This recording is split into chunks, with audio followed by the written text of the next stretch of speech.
कविता अपने माता पिता की बहुत लाडली थी। 3 बड़े भाइयों की बहन थी। कोई भी चीज मांगने पर उसी वक्त सामने हाजिर हो जाती। पूरे घर में रौब था। उसका पूरे परिवार और नौकरों पर राजकुमारी की तरह हुक्म चलाती थी। कविता स्कूल में भी पूरा रौब था। उसका बड़े घर की लाडली जो थी वह ऐसी ही उसने कॉलेज में दाखिला लिया। उसके ठाट बाट बड़ी गाड़ी में आना जाना, हर दिन नया फैशन देखकर हर कोई उससे दोस्ती करना चाहता था। थोड़े ही दिनों में उसके बहुत से दोस्त बन गए। पूरे कॉलेज में उसकी अपनी ही एक पहचान थी। इन दिनों उसके घर एक रिश्ता आया। खानदानी लोग थे और पापा की पुरानी जान पहचान थी। उनके साथ कविता के साथ कोई जबरदस्ती नहीं थी, पर कविता ने फिर भी हाँ कर दी, क्योंकि वह अपने परिवार से बहुत प्यार करती थी। वह जानती थी कि वह लोग उसका अच्छा ही सोचेंगे। लड़के का नाम राज था। राज काफी पढ़ा लिखा और समझदार लड़का था। ससुराल वाले भी बहुत अच्छे थे। ससुराल में कविता की जगह वैसी ही थी जैसी कि मायके में। कोई भी कार्य कविता की सलाह के बिना नहीं होता था। सबकी लाडली बहू बन गई थी वह। फिर उसके घर एक बेटा का जन्म हुआ। राहुल कविता को जान से प्यारा था। पोता पाकर ससुराल वाले तो फूले नहीं समाते थे। कविता कभी कभी सोचती कि उसकी किस्मत कितनी अच्छी है। उसका हर अपना उससे कितना प्यार करता। चाहे जीवन में कैसा भी समय आए, मेरे अपने हमेशा मेरे साथ हैं। मैं कभी अकेली नहीं हो सकती। कितनी खुशकिस्मत हूँ मैं।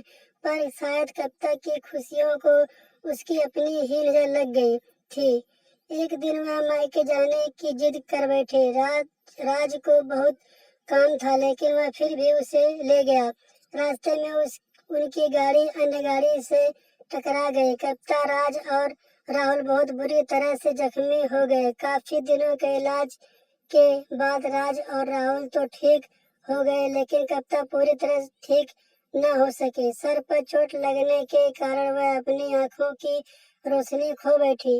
अब कविता की किस्मत जैसे उल्टे पांव चलने लगी। मायके वाले कुछ दिनों तक उसे मिलने आते रहे, फिर कभी कभार फोन ही करके पूछ लेते कि अब कैसी हो। धीरे धीरे ये सिलसिला भी कम हो गया। ससुराल वालों की सहानुभूति भी कम होने लगी। घर में किसी को पास बैठने के लिए कहती तो जवाब मिलता बहुत काम है, अब तुम भी हाथ नहीं बटा सकते। राज भी चिड़चिड़ा हो गया था। बस राहुल ही था उसके साथ, जिसके साथ हंसते खेलते उसका वक्त गुजारता। एक दिन कविता के हाथ से कुछ सामान गिर गया, जिसकी वजह से राहुल को हल्की सी चोट लग गई। कविता के सास ससुर ने राहुल को उससे अलग कर दिया कि कहीं उसके न देखने की वजह से बच्चे को कोई नुकसान न हो जाए। कविता अंदर से टूट चुकी थी। एक दिन उसने सबके सामने मायके जाने की इच्छा रखी तो राज उसे तुरंत मायके छुड़ाया, जैसे कि वह भी यही चाहता था। लेकिन राहुल को उसके साथ नहीं भेजा गया। कविता कभी राहुल से दूर नहीं रही थी, पर अपनी कमी के कारण उसने ज्यादा बहस नहीं की। कविता को लगा कि वह 3-4 दिन वहां रहेगी तो थोड़ा हवा पानी बदल जाएगा, लेकिन क्योंकि वह किसने कितने दिनों से कहीं भी बाहर नहीं गई थी, घर वाले भी इतने दिनों बाद उसे देखकर कितने खुश होंगे। कविता के घर पहुंचने पर सब लोग बहुत खुश हुए। खाने में सब कुछ कविता की पसंद का ही बना था।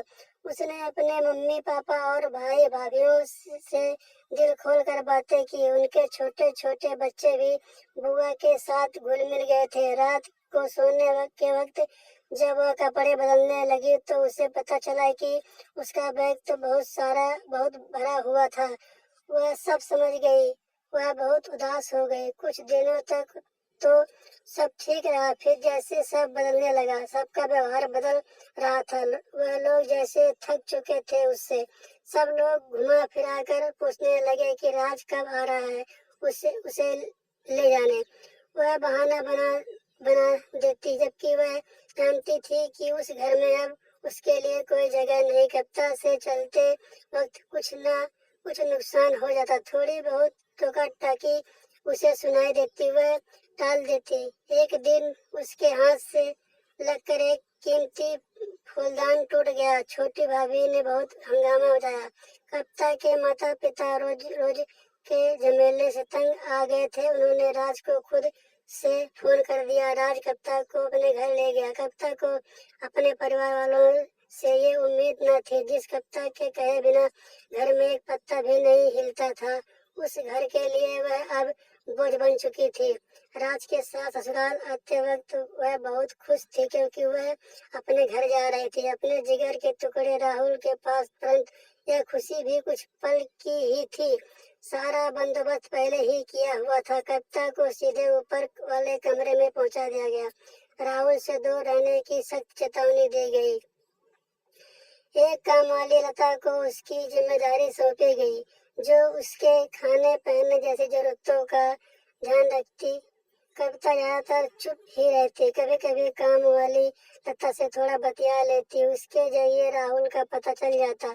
सबकी लाडली बेटी और बहू सबके लिए लाडली से बोझ बन चुकी थी।